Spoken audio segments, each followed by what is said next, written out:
Assalamualaikum warahmatullahi wabarakatuh. Selamat malam teman-teman sekalian. Perkenalkan saya Ahmad Rizky Ramadan, mahasiswa Fakultas Ekonomi dan Bisnis, jurusan Manajemen Universitas Mercubuana. Di sini saya ingin mempresentasikan beberapa materi dari tugas besar 1 Perekonomian Indonesia. Yang pertama yaitu ada pengertian transformasi struktural.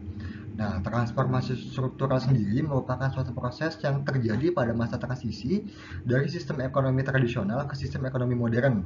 Dalam proses ini, meningkatnya pendapatan dapat mengakibatkan meningkatnya akumulasi modal fisik, kualitas manusia, serta pergeseran komposisi, permintaan, perdagangan, produksi, serta pemanfaatan tenaga kerja. Menurut dari Chenery di tahun 1960 dan Sri Queen di tahun 1988.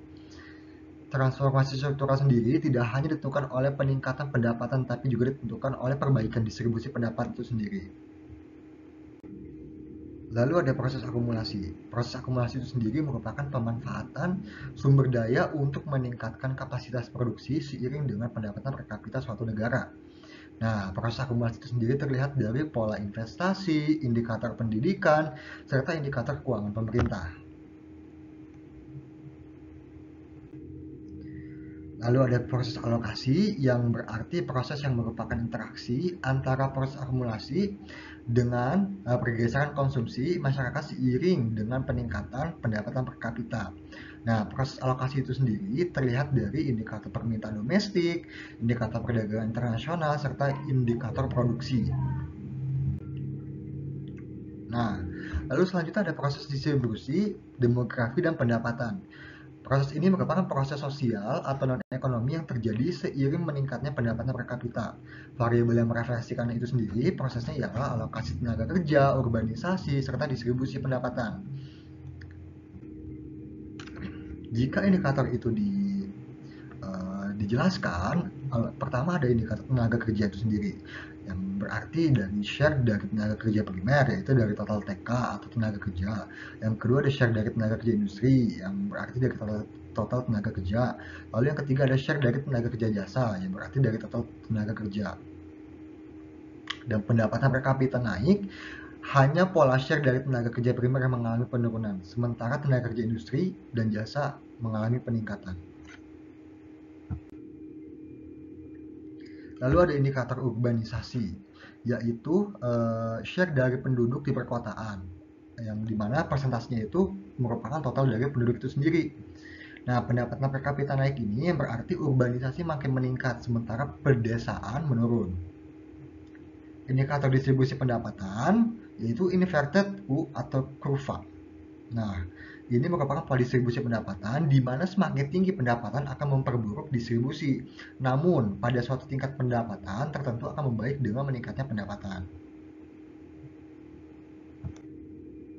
Nah, lalu ada pertanyaan kedua yaitu peran teknologi dan dampaknya bagi pengangguran. Teman-teman sekalian, menurut Menteri Keuangan Sri Mulyani Indrawati, mengingatkan perkembangan teknologi yang sedemikian pesat akan memengaruhi keterserapan tenaga kerja dalam industri dan berdampak terhadap peningkatan angka pengangguran.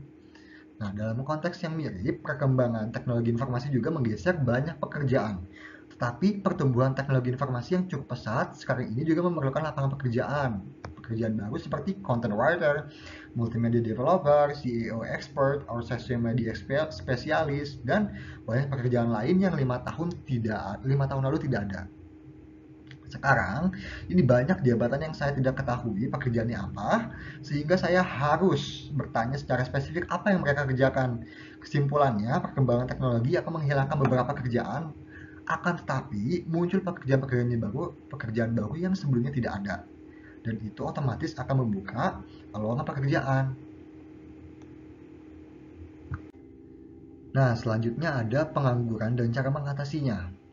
Nah, definisi pengangguran itu sendiri, teman-teman, pengangguran atau tunakarya merupakan istilah yang diberikan kepada orang yang tidak bekerja sama sekali atau yang sedang mencari pekerjaan. Pengangguran juga dapat diartikan sebagai keadaan di mana tidak ada seorang pun yang memiliki pekerjaan. Pengangguran sendiri adalah sekelompok tenaga kerja yang tidak terlibat dalam kegiatan yang menghasilkan uang. Nah, cara mengatasi pengangguran itu sendiri secara umum ialah pertama, mengadakan bimbingan dan penyuluhan keterampilan kerja. Yang kedua, menambah keterampilan melalui Badan Latihan Kerja atau BLK. Yang ketiga, ada meningkatkan pendidikan. Yang keempat, ada pendayagunaan dan penyebaran tenaga kerja. Yang kelima, ada pengembangan produktivitas tenaga kerja. Dan yang keenam atau terakhir, yaitu memperluas dan membuka lapangan kerja. Sebetulnya masih banyak sekali cara lain untuk mengatasi pengangguran itu sendiri, namun itu secara umum merupakan cara mengatasi pengangguran yang bisa kita ketahui.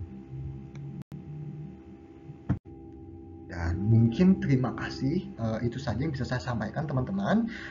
Barangkali saya harapkan pertanyaan-pertanyaan dan jawaban yang tadi saya sebutkan bisa menambah wawasan teman-teman sekalian dan bisa menjadi announcement atau warning bagi kita untuk menghadapi era teknologi dan mencegah terjadinya pengangguran.